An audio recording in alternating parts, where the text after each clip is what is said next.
Indian பார்லிமெண்ட்டில் 3 வகையான சட்டங்கள் இயற்றப்படுது. ஒன்று ஆர்டினரி பில், ஆர்டினரி சட்டம், மணி பில், பண சம்பந்தப்பட்ட சட்டங்கள் ஆர் நிதி சம்பந்தப்பட்ட சட்டங்கள். 3 கான்ஸ்டியூஷனல் அமெண்ட்மெண்ட் பில் ஆர் இந்திய அரசியலமைப்பு சட்ட திருத்தம் மசோதா, அது சார்ந்த சட்டம். இந்த 3 வகை சட்டம். இப்போ money bill, passage of money bill in Indian parliament. இப்போ மணி பில் அப்படின்னா மணி பில்லுடைய டெஃபனிஷன் வரையறை ஆர்டிக்கல் 110 குறிப்பிடப்பட்டிருக்கு. அப்போ ஆர்டினரி பில்ல இல்லாமல் கான்ஸ்டியூஷனல் அமெண்ட்மெண்ட் பில் இல்லாமல் இருந்துச்சு அப்படின்னா அப்போ மணி பில் அப்படிங்கிறது இந்த டெஃபனிஷனுக்குள்ளே வந்தாகணும். அப்போ ஏற்கனவே கான்ஸ்டியூஷனல் அமெண்ட்மெண்ட் பில்லுக்கு ப்ரொசீஜர் ஆர்டிகல் 368 சொல்லியாச்சு. மணி பில்லுக்கு 110. இப்போ இது 2 இல்லைன்னா ஆர்டினரி பில். அப்போ மணி பில்லுடைய டெஃபினிஷனில் ஒரு வரையறை கொடுக்கப்பட்டிருக்கு. அப்போ என்ன வரையறை அப்படின்னு நம்ம சிம்பிளிஃபைடாக பார்த்தோம் அப்படின்னா அது it is related to 3 funds mentioned in the Indian constitution. அதாவது நம்மளுடைய இந்திய அரசியலமைப்பு சட்டத்தில் 3 வகையான ஃபண்டை பற்றி சொல்லியிருக்காங்க. ஒன்று கன்சாலிடேட் ஃபண்ட் ஆஃப் இந்தியா, இந்திய தொகுப்பு நிதி. 2 பப்ளிக் அக்கவுண்ட் ஆஃப் இந்தியா, இந்திய பொதுக்கணக்கு. 3 கண்டிஜென்சி ஃபண்ட் ஆஃப் இந்தியா, அதாவது இந்திய இடர்பாடு தொடர்பான நிதி. இந்த 3 ஃபண்டு ரிலேட்டட் தான் மணி பில். அப்போ முதலாவது கன்சாலிடேட் ஃபண்ட் ஆஃப் இந்தியா. இப்போ இந்த கன்சாலிடேட் ஃபண்ட் ஆஃப் இந்தியா என்ன அப்படின்னா இந்த ஃபண்டை யார் ஆப்ரேட் பண்ணுறா?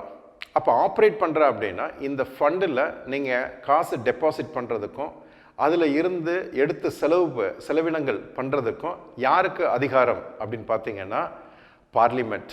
அதாவது பார்லிமெண்ட் ஒரு சட்டம் இயற்றுதல் மூலமாக தான் இதை ஆப்ரேட் பண்ண முடியும். அப்போ consolidate fund of India is completely related by parliament law. அப்போ கன்சாலிடேட் ஃபண்ட் ஆஃப் இந்தியாவில் நீங்கள் காசு போடணும் அப்படின்னா ஒரு சட்டம் வேணும், காசு எடுக்கிறதா இருந்தாலும் ஒரு சட்டம் வேணும். அப்போ கன்சாலிடேட் ஃபண்ட் ஆஃப் இந்தியா தொடர்புடைய 2 சட்டங்கள் இருக்குது. ஒன்று finance act and appropriation act. Finance act அப்படிங்கிறதா இது வரி சம்பந்தப்பட்ட சட்டம். அப்போ பாராளுமன்றம் என்னென்ன வரிகள்லாம் விதிக்குதோ அந்த வரிகளெல்லாம் ஒருங்கிணைத்து ஃபினான்ஸ் ஆக்ட், ஃபினான்ஸ் சட்டம் அப்படிங்கிறத ஒன்று உருவாக்கும். அப்போ அந்த சட்டம் இயற்றப்பட்டதுக்கு அப்புறம் தான் மக்கள்கிட்ட வரி விதிக்கப்பட்டு வரி வசூலிக்கப்பட்டு இந்த கன்சாலிடேட் ஃபண்ட் ஆஃப் இந்தியாவில் டெபாசிட் பண்ணுறாங்க. அப்போ இது டெபாசிட் பண்ணுறதுக்கு ஒரு சட்டம் தேவை, ஃபினான்ஸ் ஆக்ட். இதே மாதிரி அந்த கன்சாலிடேட் ஃபண்ட் ஆஃப் இந்தியாவிலிருந்து செலவு பண்ணுறாங்க.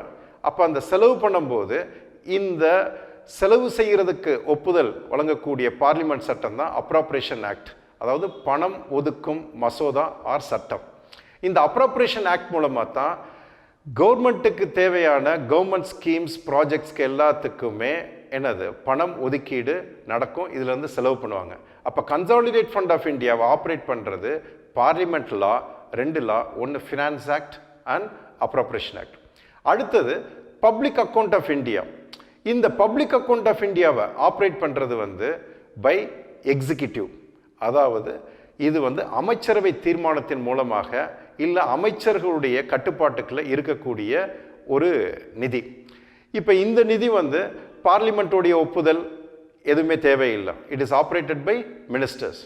Third contingency fund of India. ஏதாவது இந்தியாவில் ஏதோ ஒரு பகுதியில் ஒரு இடர்பாடு வருது, ஒரு எர்த்குவேக், ஒரு சைக்ளோன், ஒரு பெரிய பஞ்சம், இதெல்லாம் வருது அப்படின்னா இந்திய பிரசிடென்ட், இந்திய குடியரசுத் தலைவர் இந்த நிதியிலிருந்து உடனடியாக நிவாரணம் வழங்கலாம். அது பின்னாடி பார்லிமெண்ட்டுடைய ஒப்புதலுக்கு அனுப்பப்படும். அப்போ இந்த 3 சம்பந்தப்பட்ட நிதிகள் இது சார்ந்த அக்கௌண்ட்ஸ் மெயின்டைன் பண்ணுறது, இதுக்கு ஆடிட்டிங் செய்வது, இது தொடர்புடைய வரையறை தான் மணி பில் டெஃபினிஷன். அப்போ money bill definition is related to these 3 funds. ஒன்று contingency fund of India, public account of India and consolidate fund of India.